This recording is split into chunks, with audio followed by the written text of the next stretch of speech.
Alhamdulillahirrabbilalamin. Wassalatu wassalam ala asrofil anbiya'i wal mursalin Sayyidina Muhammadin ala alihi washabihi ajmain. Rabbi shrah li sadri wa yassir li amri wahlul 'uqdatam min lisani yafqahu qawli. Yang terhormat Ustadz Furqan selaku Kepala Pondok Pesantren Darul Hawariyin, lalu Ustadz dan Ustazah Pondok Pesantren Darul Hawariyin, dan serta para adik-adik pesantren Darul Hawariyin sekalian yang kami sayangi dan kami banggakan. Pertama-tama mari kita panjatkan puji syukur kehadirat Allah SWT atas berkat rahmat dan karunia-Nya kita dapat berkumpul di pesantren Darul Hawariyin yang dimuliakan oleh Allah SWT. Kami untuk kesempatan untuk mengadakan acara pada sore hari ini, serta terima kasih kepada adik-adik sekalian yang sudah ikut datang bersama menghadiri acara ini. Semoga semua yang hadir di hari ini diberikan keberkahan, kebaikan, sehat walafiat dari Allah Subhanahu wa taala. Amin ya rabbal alamin. Alhamdulillah, wassalatu wassalamu ala alihi wasallam yang sama-sama kita mengingatkan dan menghormati pimpinan Pondok Pesantren Darul Hawariyin Ustadz Furqan, juga yang sama-sama kita hormati para kakak-kakak dari kuliahan mana ini? Universitas Bina Sarana Informatika. Universitas Bina Sarana Informatika yang lagi ada tugas ya Kak ya. Ya, kami selaku dari pihak Pondok Pesantren Darul Hawariyin sangat berlapang dada mempersilahkan para kakak-kakak yang akan menyampaikan tugas beserta materi yang akan dibagikan. Ya, kami sangat menerima dengan berlapang dada. Mudah-mudahan bisa berjalan dengan lancar dan nanti mendapatkan hasil yang diridhoi Allah Subhanahu wa taala. Juga kami selaku dari pihak pesantren mohon maaf jika ada kekurangan dalam sambutan atau ilmunya belum ada, ya mohon dibukakan pintu maaf yang seluas-luasnya.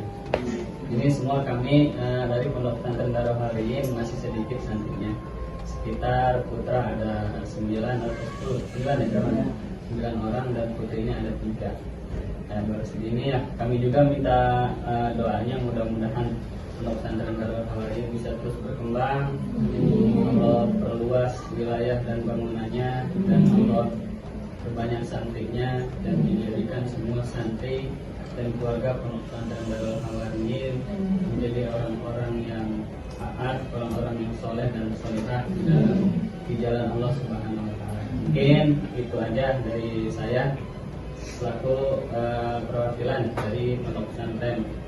Yang mudah-mudahan ada manfaatnya, mudah-mudahan kalau ada yang kata-kata yang salah mohon dimaafkan. Wabillahi taufiq wal hidayah. Assalamualaikum warahmatullahi wabarakatuh. Untuk acara ini, mari kita sama-sama untuk baca dulu surat Al-Fatihah agar acara kali ini dapat berjalan dengan lancar dan dilimpahi rahmat oleh Allah SWT. Al-Fatihah.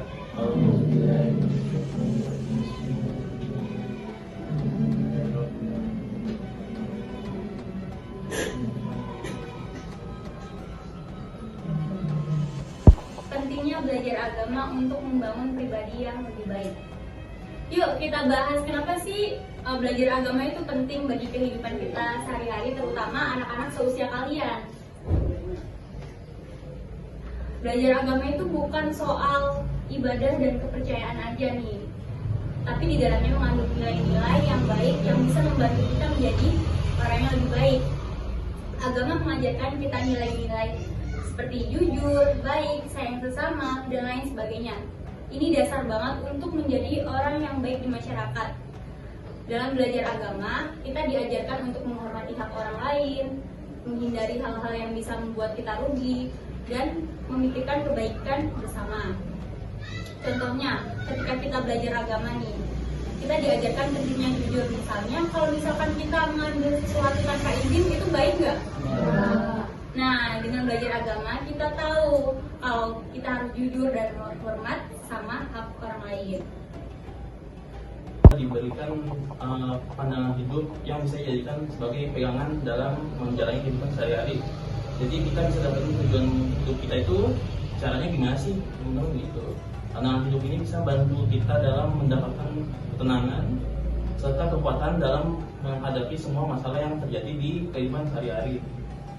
Misalnya kalau misalnya kita lagi marah nih, atau lagi kesel nih, misalnya sama teman satu ruangan atau misalnya satu teman permainan gitu. Nah, di dalam Islam itu kita diajarkan untuk berbuat sabar. Karena apa? Kalau kita contohnya kalau kita nggak dapat yang kita mau, kita harus tetap tenang dan mencari solusinya supaya kita bisa mempererat tali silaturahmi kita gitu. Belajar agama juga penting loh untuk memahami hukum-hukum agama yang mengatur dari berbagai aspek kehidupan, misalnya dari ibadah hingga cara-cara untuk berinteraksi dengan masyarakat luas. Apa hadis tentang kebersihan?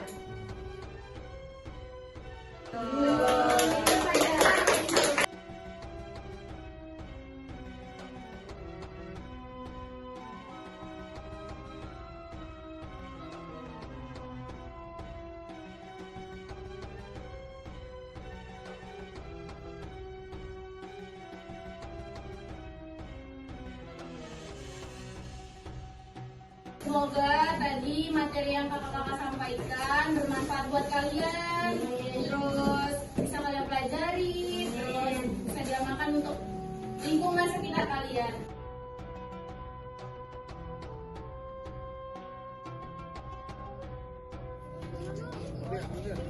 Saya semuanya.